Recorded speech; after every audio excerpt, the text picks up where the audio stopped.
Jex, mga kami, dahil ito na ang simulan natin ang unang raffle draw. Come on, Barbie Jack.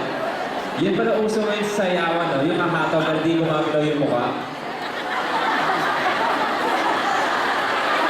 I like to move it, move it. I like to move it, move it. I like to move it, move it. Yun pala uso ngayon hindi gumagalaw yung mukha. Kasalanan pag binalaw mo yung mukha.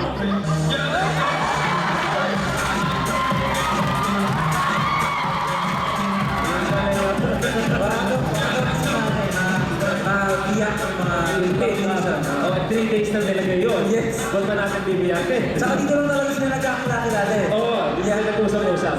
Girl, hindi mo girl? Kaya sa huli nagsabay. Oh yes. Tuloy-tuloy tayo.